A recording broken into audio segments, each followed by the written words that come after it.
In this episode of Homestead How, we installed some portable electric fencing in the snow.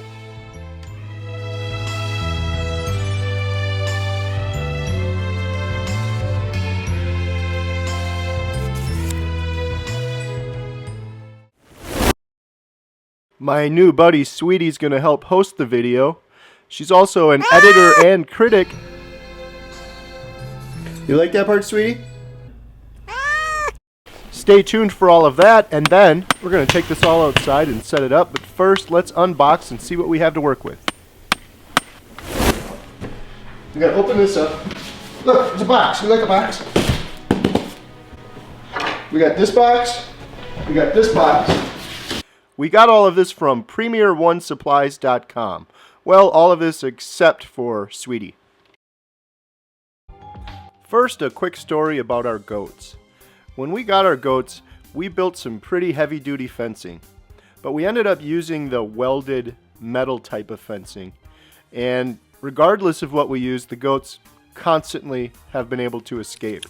It's actually quite amazing. They're pretty good escape artists.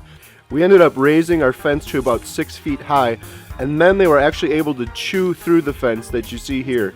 They bite on it, they pull on it, they get it all apart, and then they just go right through it.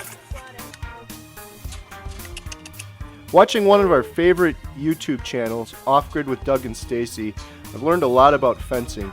And I think Doug said in one of his videos, or maybe it was in his comments, some wisdom from an old farmer. If you're going to build fencing for a goat, here's how you make sure the fencing is adequate. You get a 5-gallon bucket, you fill it to the top with water, you walk out to your fencing, you take the bucket, you splash the water out of the bucket through the fencing. If a single drop of water gets through the fencing, your goats will escape. Guaranteed.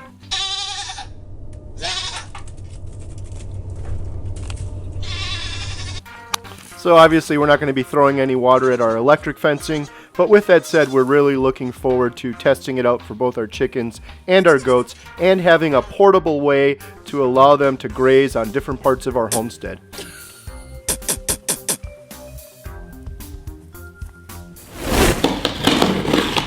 So we got a portable electric fence that we want to set up for our goats, because our goats have very limited space right now. It's winter time. We want them to be able to run around. We're going to use this for our chickens as well. So this first box here has the battery box and solar panel. It's a really clever all-in-one design. We're going to take a closer look at that in just a second.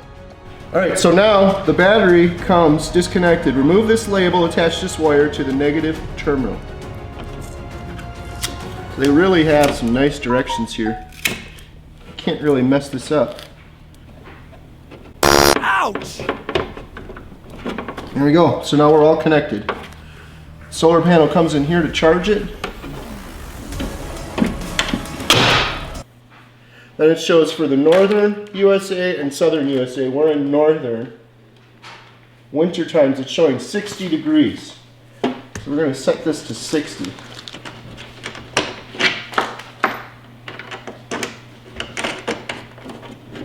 Alright, so we got that set to 60. Alright, so this says the battery may be discharged during transport, and there's a way to test it. So you just push this button here. What's it doing? It's blinking green. That means we have a good battery. We're good to go. Okay, so now we're going to open up the fencing. So I'm going to put this stuff in the box.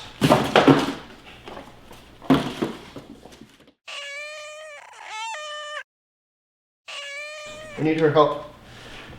Open this up. Let's take a closer look at this solar battery pack and fencing from premieronesupplies.com with your co-host, Sweet Pea. The electric fencing comes rolled up in a nice, tidy roll. It also comes with an electric fence tester, alligator clips, a ground rod, and some additional poles to hold everything down.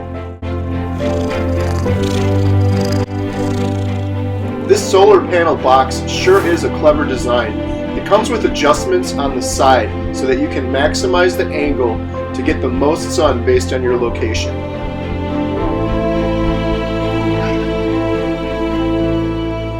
It also comes with directions and a quick start guide that I found very handy.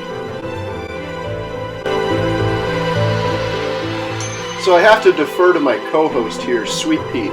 What do you think of the setup so far?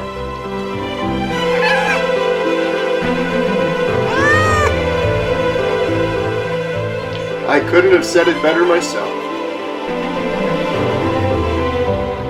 Meow, meow, meow. Well, maybe I could.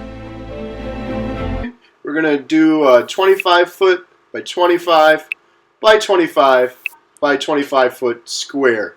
And we're gonna put the chickens in. Alright, we got our solar fence, our solar battery pack. We're gonna take it all outside and set it up now. Let's go.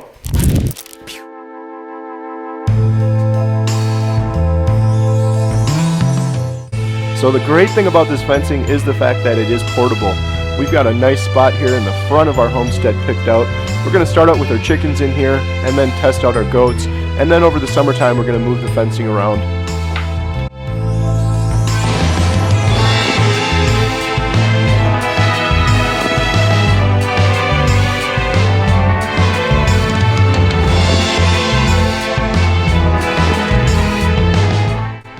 So why are we getting this fencing?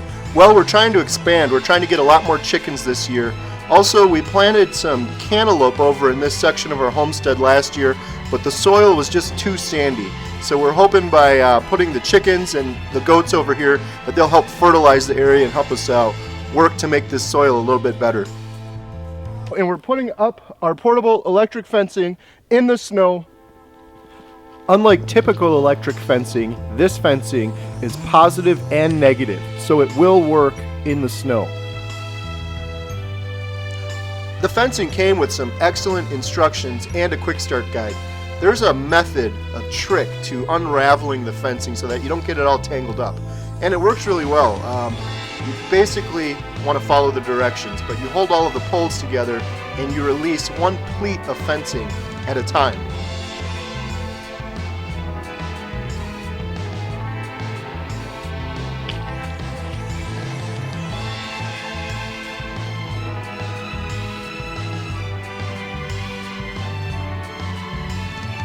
The first step is to lay the fencing out on the ground along the perimeter. And it really helps to have two sets of hands for this.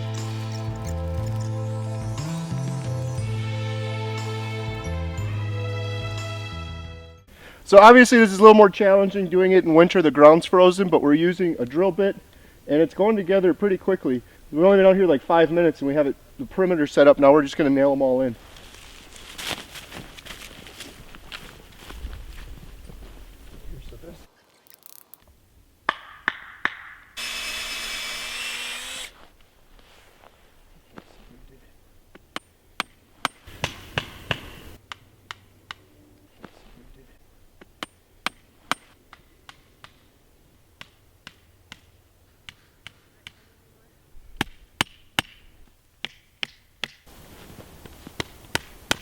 Alright, so it turned out pretty good. It was easy. It took like 45 minutes to set up. This is the last one. Now we just need to put the ground rod in and hook up the battery pack and test it. And then a couple days we'll probably bring the chickens out.